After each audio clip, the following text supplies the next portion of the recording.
This is the new generation Panamera, which sees new engine outputs, tech upgrades, and a redesign on both the interior and exterior styling. And for a point of difference, the base model, which is on test here, is the only variant for the Aussie market that's not being offered with a hybrid powertrain. This sports car-like sedan competes against luxury rivals like the Mercedes-Benz S-450, the Maserati Quattroporte, and the BMW 740i. But how does it compare after being family tested for a week? Well, keep watching. Let's find out. There are 4 variants of the Panamera for the Australian market, and the base model, which is on test here, is the entry-level sedan, simply titled the Panamera. This is priced from $236,990 before on-road costs, but our model does have almost $46,000 of optioned extras, which actually brings its price point closer to the $283,000 mark. Compared to its rivals, the base price does position it towards the middle of the market. As you'd expect for the price point, the features list is pretty long-winded for the Panamera, and standard items include powered front seats with heating, cooling, and massage functions, as well as new tech up front with a new 12.65-inch infotainment system, and a 12.3-inch digital instrument cluster replaces the old analog tacho. Other standard equipment includes dual sunroofs, 4-zone climate control, and soft closed doors. And a really good feature for when you have kids around, you get door brakes in this model, which means you push the door open and will hold the position. So no more worrying if your kids are going to slam your door against someone else's car. As for those optioned extras, the biggies include an upgraded Burmester 3D surround sound system, a 10.9-inch passenger display screen, 2 bronze accent packages, a sport chrono package, as well as full leather upholstery throughout. But the full specs are in my detailed written review at carsguide.com.au if you want more info. This isn't just a new Panamera, it's a new generation Panamera. And the outgoing model was sort of a blend between the 911 and the Macan, but it didn't really hit the mark with all of its borrowed elements. Now, beauty is in the eye of the beholder, but I think that this model is now getting the hotness it deserves, and it has a distinct profile that sets it apart, but for all the right reasons. The front has a new fascia, which features bigger HD matrix LED headlights and extra air intake vents. You also get air blades on the side panels, and the optioned 21-inch alloys look gorgeous in all of their bronze glory. The redesigned rear is really accentuated by a long strip light and an extra brake light. And the quad exhausts, which are also finished in that optioned bronze, really up the sex factor. The dashboard has been reconfigured with new upgraded tech screens, as well as the optioned passenger display screen. Like I mentioned, gone are the analog, tacho, and turnkey operation. And like the new 911, the E-shifter has been mounted onto the dash and opens up the center console for storage. The optioned leather seats and the chrome matte and bronze accents in the center console, door handles, and the steering wheel really tie in the styling from the exterior and the interior. It feels cohesive in here. I'm not a massive fan of the piano black accents because I feel like they just get scratched and show dirt and finger marks too easily. But other than that, this is a very pleasant cabin. Maybe not as flashy as some of the competitors, but still sumptuous. The cabin up front feels very spacious. I have plenty of head and legroom, and you also don't jostle for elbow room when you have a passenger as well. In terms of seat comfort, these are really good with the massage functions and heat and cooling functions like I mentioned. You also get a heated steering wheel, which just really ups the comfort factor on a long trip. You won't get fatigue. The individual storage is probably what you expect of a sports car, not heaps of it, and they tend to be on the shallower side, but you do get enough cubbies that it doesn't feel too untidy in here. Charging options are really good up front with 2 USB-C ports, a wireless charging pad, and 2 12-volt sockets to choose from. The upgraded multimedia system looks really good and is user-friendly. I also like how many customizations are available in it. The head-up display, as well as the digital instrument cluster, really personalizes the experience. And this model now comes with wireless Apple CarPlay and Android Auto, and it was also easy to use the sat-nav. The optioned passenger display panel that this car has means that the front passenger can control their own seat and climate control or just watch a movie on a long trip. But the screen has a privacy filter, so the driver can't see what's actually on the screen, which means that it's not distracting. I'm 168 centimeters and I have plenty of head and leg room behind my driving position. But I did have two of my brothers in the back seat this week, and they're 6'2" and 6'3" respectively. And I heard no complaints, which is a real compliment for a sports car. However, this is a 4+1 seater, but it's best to think of it just as a 4-seater because not even a kid is going to be comfortable sitting in this middle seat. Mainly because this center console just takes up all of the leg room. The amenities in this row though are pretty good. You get dual climate control, 2 USB-C ports and multiple directional air vents. And my son really liked that he could control the sun blind for the sunroof as well. There's not a lot of individual storage in this row, but you do get 2 cup holders in the fold down armrest, very skinny drink holders in the doors, as well as shallow net pockets. And surprisingly, that was enough for my 7-year-old stuff this week, but if you had more than one kid, it might get a little bit untidy back here. This row has ISOFIX child seat mounts on the outboard seats plus 3 top tethers, but you are dreaming if you think you're going to get 3 child seats in here. 2 are definitely going to fit best. I had no issue fitting my big booster seat through the door apertures or fitting it this week. And because it's a bucket style seat, it actually didn't block out my rear window like it usually does on windows that are this small. My 7-year-old found that this row was pretty easy to get in and out of, but did struggle with the concept that he didn't have to slam the doors closed because of the soft close feature.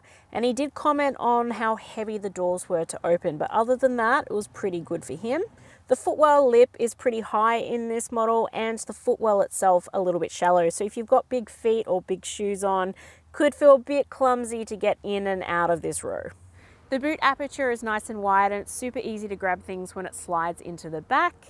The lift back lid though means that it's quite shallow in terms of height at this front section. So you really do have to get a bit clever with storage of bigger items, especially luggage on a big road trip.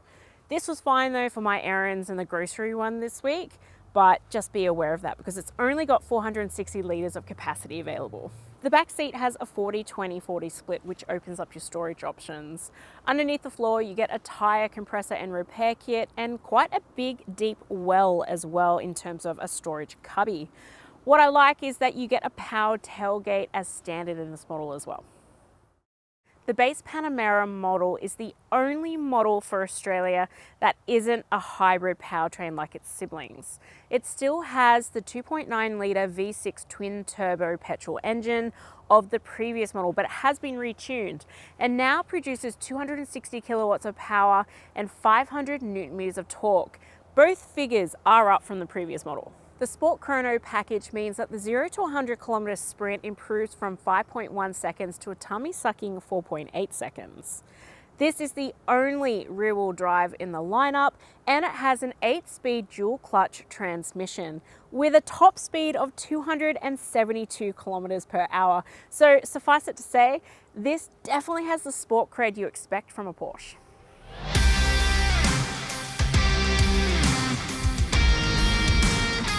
I don't always get the Porsche SUV lineup, but then there's this, the Porsche Panamera, which isn't an SUV, but it's still a family car. This I get. This is the sort of car you should look at if you don't want to give up on your 911 dreams, but you still have a kid or two to throw on the back. Some people don't understand the obsession or loyalty that Porsche owners show to their cars.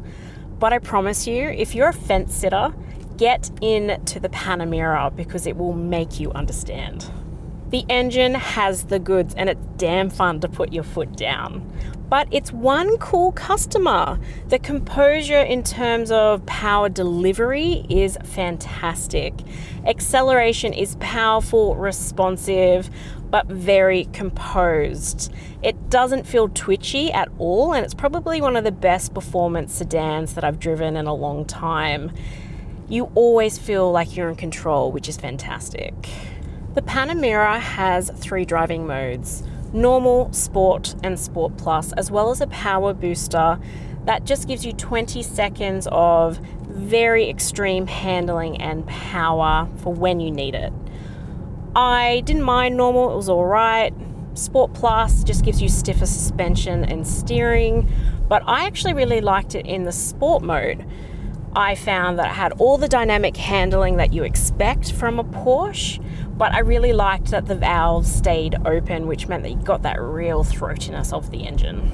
The air suspension means that you hear the bumps more than you feel them, and you get really good road feedback from a driver's perspective. Passengers are also pretty well enveloped in comfort despite the cabin having high wind and road noise. I think that's mostly due to the suspension because they feel well cushioned and you don't feel like everyone's getting thrown around a lot when you take a corner. The handling of the Panamera is beautiful. Cornering and steering just is agile, very responsive. And I honestly did so many mini road trips this week just because of the pleasure of driving it. The most fun I had was definitely on winding mountain roads, but this is very pleasant open road cruiser. The Panamera is a deceptively long car, being over 5 meters in length, but it's easy to park because this has one of the best 360-degree view camera systems I've sampled, and honestly just makes light work of it. Despite the fact that this fills out a car space, you shouldn't have any trouble parking it. The official combined fuel cycle figure is 9.5 litres per 100 kilometres, which I actually thought was pretty low for a performance vehicle, and a big one at that. My real world usage came out at 10.9 litres, but like I mentioned, I've done a lot of driving this week and I haven't held back with the power. So I'm actually pretty happy with that usage considering that I've done a lot of Ks.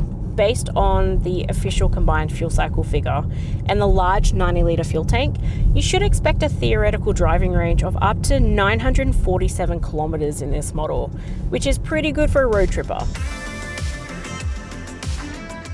No Porsche is rated with ANCAP and the Panamera is no exception, but it does have a long safety features list, which includes 10 airbags, and that's more than you get in some people movers, so that's really good. I also like that you get side chest protection airbags on the second row as well. Standard equipment includes the biggies like rear cross traffic alert and forward collision warning. You also get side exit assist and an active bonnet, which just protects pedestrians in the event of an accident. But the full safety specs are in my detailed written review at carsguide.com.au if you need more info. Porsche offers the Panamera with a 3-year unlimited kilometre warranty, which is less than the competition. And service pricing does vary between dealerships, but the one I contacted in Sydney quoted over $8,500 for 4 years worth of servicing, which is definitely up there for price, even for the class. But if you're spending almost $300,000 on a car, it's probably not that outrageous. Servicing intervals are reasonable at every 12 months or 15,000 kilometres, whichever occurs first. The Porsche Panamera is the have your Porsche and drive it to model because it encompasses the fun of the 911 while still being a comfortable daily driver that easily fits a family of 4. The cabin is sumptuously styled and not hurting on features either. Could the ownership costs and the storage be a tad better? Probably. But if you're in the market for this, those are probably lower on your priorities list. This is a total win in my family's book, and it gets an 8.4 out of 10 from me. My son rated it a million out of 10, so naturally he loves it. If you're after the full details, check out my full review at carsguide.com.au, and I'll see you next week.